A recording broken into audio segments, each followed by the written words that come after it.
नमस्कार दोस्तों, स्वागत है आप सभी का एक और नए वीडियो में। बहुत समय पहले की बात है। एक नगर में एक धनी सेठ रहता था जो बहुत दयालु था।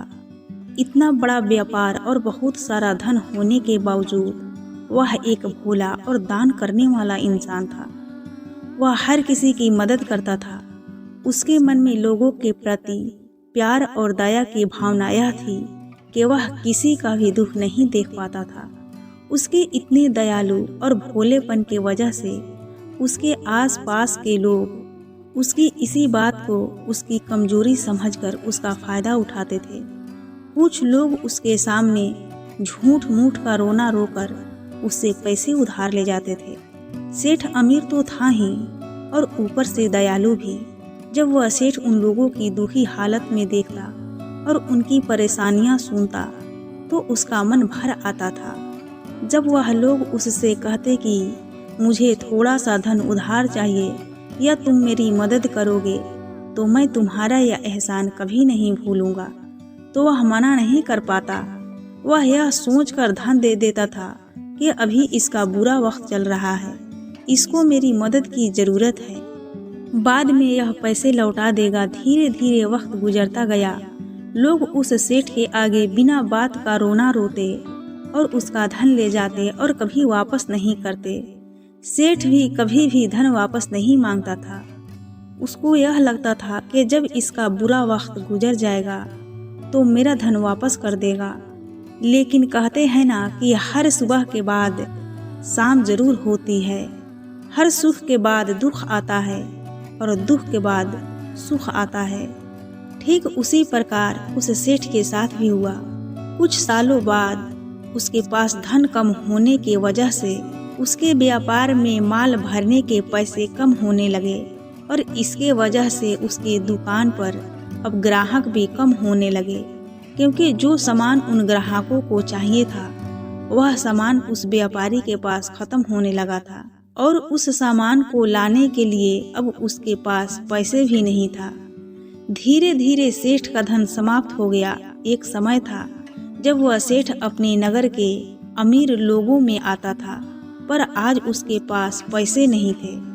ऊपर से ढेर सारा कर्ज उसे बाजार से लेना पड़ा। उसे समझ नहीं आ रहा था कि वह अब क्या करे। उसने महात्मा बुद्ध के बड़े चर्चे सुन रखे थे। उसे यह पता था कि उसके बहुत मित्रों ने उनके पास जाकर अपने जीवन के लिए सही मार्गदर्शन लिए हैं और वह जो ज्ञान देते हैं वह काफी जिंदगियां सुधार चुका है। उसने निश्चय किया कि अब तथागत गौतम बुद्ध ही उनकी समस्या का समाधान बताएंगे। यही सोचकर वह अगले दिन गौतम बुद्ध से मिलने निकल पड़ता है। वहां जाकर गौतम बुद्ध को प्रणाम करते हैं। फिर सेठ गौतम बुद्ध से कहता है, मुझे मेरी समस्या का निवारण चाहिए। बुद्ध कहते हैं, पूछो, क्या पूछना चाहते हो। फिर वह उन्हें सारी बातें बताता है कि कैसे वह लोगों की मदद करके अमीर से गरीब हो गया, कैसे उसने बस लोगों की बुरी हालत देखकर अपने व्यापार के पैसे उन्हें मदद करने के लिए दे दिए और आज वह खुद जरूरतमंद हो गया है। गौतम बुद्ध उसकी सारी बातें ध्यान पूर्वक सुनते हैं और कहते हैं कि तुम बहुत ही ज्यादा सीधे और दयालु हो। जरूरत से ज्यादा सीधा होना भी हमारे लिए मुसीबत पैदा कर सकता है। आगे बुद्ध कहते हैं, तुम लोगों की मदद इसलिए करते थे ताकि वह मुसीबत से बाहर आ सके, लेकिन लोगों ने इसका गलत फायदा उठाया और तुम्हें ठगने का काम करते रहे। सेठ ने कहा, आप बिल्कुल सही कह रहे हैं। तथागत मेरे दुखों का कारण मेरा ज्यादा सीधा होना, सरल होना और दयावान होना ही लग रहा है, लेकिन अब मैं क्या करूं? मुझे रास्ता बताइए। क्या मैं बुरा बन जाऊं, दया निकाल कर फेंक दूं, निर्दयी हो जाऊं? क्या अच्छाई करने की कोई कीमत नहीं? इस दुनिया में क्या मदद करने से या किसी का भलाई करने से बस यहीं पर नाम मिलता है? बुद्ध कहते हैं, नहीं, तुम्हें यह सब नहीं करना है। कई बार तुमने देखा होगा कि जो व्यक्ति ज्यादा अच्छा होता है उसे उतना ही ज्यादा दुख मिलता है। इसका सीधा कारण है कि वह अपने अधिकारों को सामने वाले की इच्छाओं से कम दर्जा देता है और फिर उसे जब भी आपसी अनबन होती है तो उसे अधिक तकलीफ होती है। लेकिन उसी के विपरीत हमें हमेशा यह भी नहीं सोचना चाहिए कि हमारा अच्छाई और भला करना बेकार है या यह बस हमारी कमजोरी है। हमें अच्छाई से कभी हाथ नहीं छोड़ना चाहिए। हमें बस यह सीखना है कि कभी कभी हमें भी अपनी बात रखने का अधिकार है और हमें अपने अधिकारों की रक्षा करनी चाहिए। इसलिए हमें अच्छे इंसान बने रहने के साथ साथ अपने अधिकारों की रक्षा करना भी सीखना होगा। अगर हमें गलत तरीके से नुकसान हो रहा है, कोई हमारा गलत फायदा उठा रहा है, तो हमें उसका सामना करने के लिए सही तरीके से खड़े होना जरूरी है। यही एक सच्चे और अच्छे इंसान की पहचान और शख्सियत होती है। वह आदमी कहता है, बुद्ध, मुझे थोड़ा थोड़ा समझ आ रहा है, लेकिन अभी भी मैं पूरी तरह नहीं समझा। इस पर बुद्ध कहते हैं, चलो मैं तुम्हें एक कहानी सुनाता हूँ, उसके बाद तुम्हें समझ आएगा कि तुम्हें क्या करना है और क्या नहीं करना है। बहुत समय पहले की बात है। एक जंगल में एक भेड़ रहती थी। उस भेड़ ने एक मेमने को जन्म दिया। वह मेमना बहुत सुंदर था। उसके शरीर पर बहुत ही चमकदार घने बाल थे। वह बहुत ही सुंदर लगता था। भेड़ भी अपने मेमने से बहुत प्रेम करती थी और उसका बहुत अच्छे से देखभाल भी करती थी। भेड़ अपने बेटे को अच्छी अच्छी बातें सिखाती, उसे अच्छे संस्कार देती। उस भेड़ की इच्छा थी कि उसका बेटा बड़ा होकर खूब नाम रोशन करे, लेकिन भेड़ की ज्यादा लाड प्यार के कारण मेमना बिगड़ता जा रहा था। उसकी माँ उसे अच्छी शिक्षा देती थी, उसे अच्छे से रखती थी, दिन रात उसका पूरा ध्यान रखती थी, उसका ख्याल रखती थी। लेकिन मेमना दिन प्रतिदिन शैतान और जिद्दी होता चला गया। वह अपनी माँ की किसी भी बात को ध्यान से नहीं सुनता और ना ही किसी बात पर ध्यान देता। उसे हर पल ऐसा ही लगता कि मेरी माँ मेरा इतना ख्याल रखती है और इसी कारण वह खुद की जिम्मेदारी नहीं लेता था। यह सोचकर कि उसकी माँ उसे किसी भी संकट से निकाल लेगी, वह धीरे धीरे गैर जिम्मेदार होता जा रहा था। अब वह भेड़ का लाड प्यार उसी के मेमने के अच्छे और जिम्मेदार बनने में रुकावट बन रही थी। फिर एक दिन वह मेमना घूमता फिरता पास के जंगल में जा पहुंचा। वह मेमना पहली बार जंगल में गया था। उसे पहली बार जंगल में जाने का मौका मिला था। वह जंगल की सुंदरता देखकर चकित रह गया। उसने कभी इतनी सुंदर चीज नहीं देखी थी। इतनी सुंदर पौधे, रंग बिरंगे फूलों को देखकर बहुत प्रसन्न हुआ। उसे यह सब देखकर बहुत अच्छा लगा। फिर उसने झांकियों के कुछ पत्तियां खाई। जैसे ही उसने पेट भरने के लिए पेड़ों की पत्तियां खाई, उसको वह पत्तियां बहुत ही स्वादिष्ट लगी। अब तो वह मेमना रोज जंगल में जाने लगा और वहां जाकर पेड़ पौधों को नुकसान पहुंचाने लगा। उसने उनकी पत्तियां तोड़ी, उनके फूलों को नोचा, फूलों को खाया और कुछ को तोड़कर जमीन पर डाल दिया। उसमें मेमने को इस बात की बिल्कुल भी परवाह नहीं थी कि वह क्या कर रहा है। उसको इस बात का पता ही नहीं था कि जंगल में कोई खतरा भी है। वह तो मस्त मौला होकर जंगल में उछल कूद कर रहा था और पौधों को खूब नुकसान पहुंचा रहा था।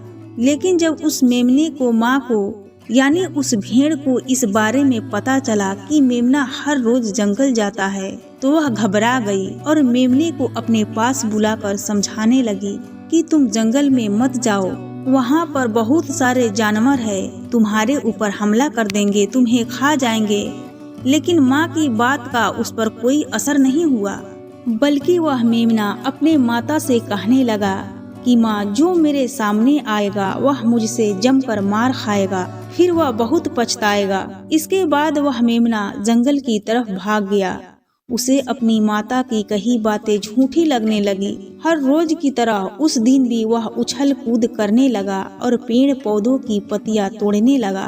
कभी कभी फूलों को तोड़ता तो कभी पेड़ों को खूब नुकसान पहुंचाता। लेकिन उस दिन उस जंगल में एक शेर पहुंचा। वह शेर बहुत ही ताकतवर था, लेकिन ताकतवर होने के साथ वह दयालु भी था। उस शेर का मानना था कि कमजोर प्राणियों को नुकसान पहुंचाना ठीक नहीं है। शक्तिशाली होने का मतलब यह नहीं है कि मैं किसी कमजोर प्राणी पर शक्ति का प्रयोग करूं। वह शेर उस जंगल में घूमने लगा। घूमते घूमते वहां पर पहुंचा जहां ना समझ मेमना शैतानी कर रहा था। शेर ने उस मेमने को देखकर आश्चर्य में पड़ गया। शेर ने सोचा कि इस मेमने को किसी खूंखार जानवर का डर क्यों नहीं है। यह कैसे पेड़ पौधों की पत्तियां बिना काम के तोड़ रहा है। यह इनको खत्म कर रहा है और उन पत्तियों को खा कम बल्कि बिगाड़ ज्यादा रहा है। उसके बाद वह शेर कुछ देर तक चुपचाप खड़ा होकर उसको देखता रहा और शेर सोचता है कि मेमना कुछ ही देर में मुझे देखकर यहाँ से भाग जाएगा और उसके डर के भाग जाने से मुझे बल का प्रयोग नहीं करना पड़ेगा। लेकिन ऐसा नहीं हुआ। शेर बहुत देर तक खड़ा रहा और वहीं इंतजार करने लगा कि मेमना यहाँ से कब जाएगा। लेकिन मेमना तो भोजन करने में व्यस्त था। उसे शेर का कोई ख्याल नहीं था। मजे से पेड़ पौधे की पत्तियां नोच रहा था, उन्हें खा रहा था, सब कुछ बेकार कर रहा था। जब शेर ने देखा कि मेमना उसे देखने के बाद भी वहाँ से नहीं जा रहा, तो खुद वह मेमने के पास जाता है और वहाँ जाकर बोलता है, सुनो बच्चे, इस जंगल में फूल पत्तियों को नुकसान पहुंचा रहे हो। उन्हें जितना जरूरी है तुम्हारे भोजन के लिए बस उतने ही तोड़ो। तुम बहुत फूल पत्तियां यूं ही नष्ट कर रहे हो। अगर तुम इन पेड़ पौधों को, इन फूल पत्तियों को नुकसान पहुंचाओगे तो तुम अच्छे बच्चे कैसे बनोगे। अच्छे बच्चे कभी भी इस तरह जंगल में आकर पेड़ पौधों को नुकसान नहीं पहुंचाते। तुम्हारी माँ ने तुम्हें अच्छा बच्चा नहीं बनाया। शेर की ये बातें सुनकर वह घमंड से बोलता है, तुम्हें अच्छे बच्चे बने रहना है, तुम बने रहो, मैं तो जैसा हूँ वैसा ही ठीक हूँ। शेर हैरान हो जाता है, लेकिन फिर शेर उस मेमने को बच्चा समझकर माफ कर देता है, क्योंकि शेर नहीं चाहता था कि उसे बच्चे पर हमला करना पड़े। मेमना घमंड में आकर बोलता है, तुम खतरनाक तो कहीं से नजर नहीं आते, चले जाओ यहाँ से। बड़े आए खतरनाक, तुम मेरा दिमाग ज्यादा खराब मत करो, चले जाओ यहाँ से, अपना रास्ता नाप लो और मुझे इन फूल पत्तियों को खाने दो। ये कहकर वह घमंडी मेमना पत्तियां खाता हुआ आगे चला गया और शेर उसे बस हैरानी से देखता रह गया।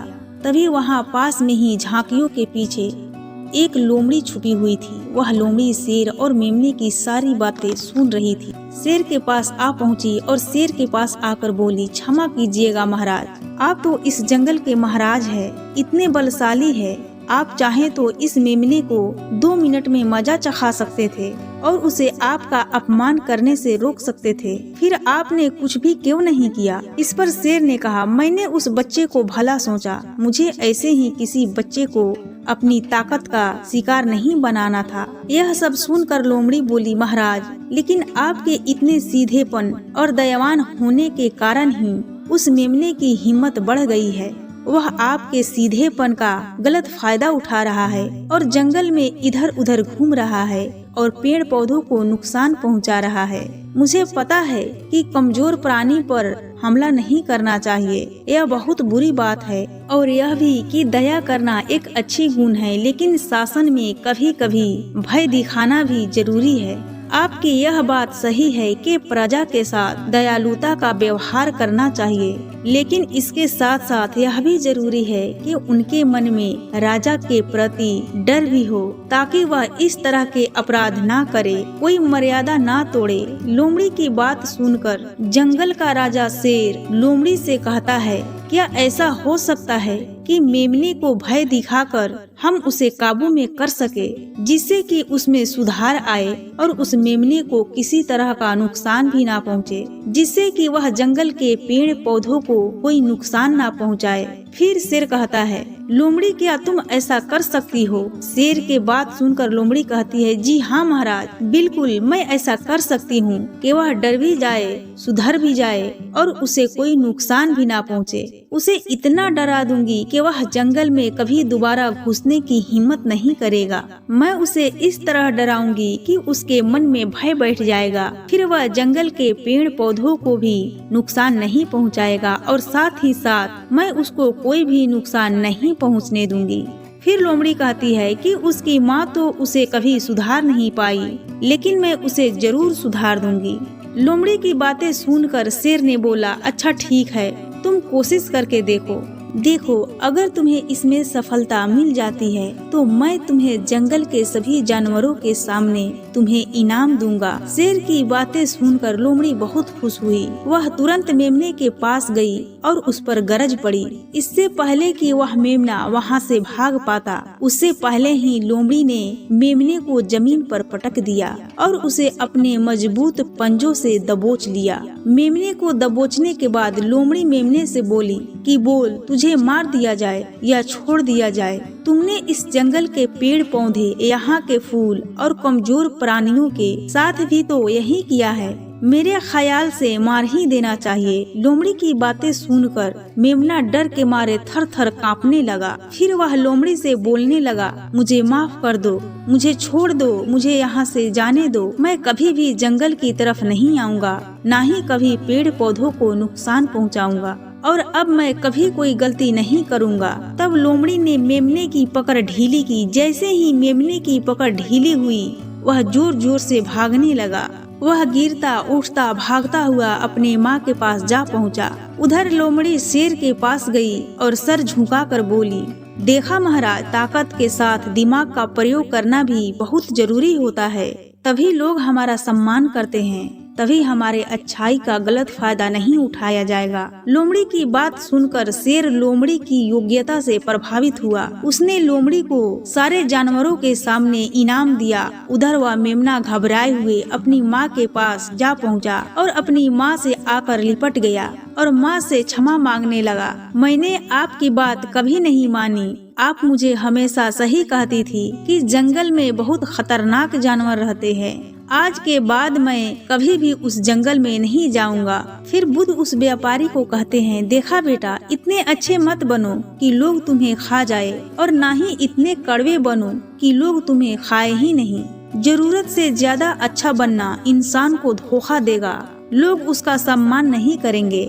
अगर शेर भी अच्छा बनने का दिखावा करेगा या फिर अच्छा बनकर रहेगा तो लोग उसे डरने के बजाय उसे पागल समझेंगे। सेठ को समझाते हुए बुद्ध बोले, अगर हम ज्यादा अच्छे बनकर पेश आते हैं तो लोग हमारी अच्छाई का फायदा उठाने लगते हैं। तुम लोगों के लिए भले उनकी मदद करते, वहीं लोग भोले बनकर तुम्हें ठगने की कोशिश करेंगे। तुम्हें लोगों की मदद करना छोड़ना नहीं, बल्कि समस्या सुनकर उसे धन देने की बजाय उन्हें समाधान देने की कोशिश करो। लेकिन हर समस्या का समाधान निवारण से करो। इससे वही लोग तुम्हारे पास समस्या लेकर आएंगे जिनको हकीकत में दिक्कत है। पैसे ठगने वालों से तुम्हें मुक्ति मिल जाएगी। सेठ बुद्ध को प्रणाम करता है और धन्यवाद कहकर वहां से चला जाता है। तो दोस्तों, ये कहानी आपको कैसी लगी कृपया हमें कमेंट बॉक्स में कमेंट करके जरूर बताएं और साथ ही अच्छी लगी होगी तो अपने दोस्तों के साथ जरूर शेयर करें। तो दोस्तों, हम विदा लेते हैं, फिर मिलेंगे ऐसे ही नई वीडियो के साथ। तब तक के लिए आप अपना ध्यान रखिए, अपना ख्याल रखिए, खुश रहिए और खुशियाँ बांटते रहिए, क्योंकि खुशियाँ बांटने से ही बढ़ती है।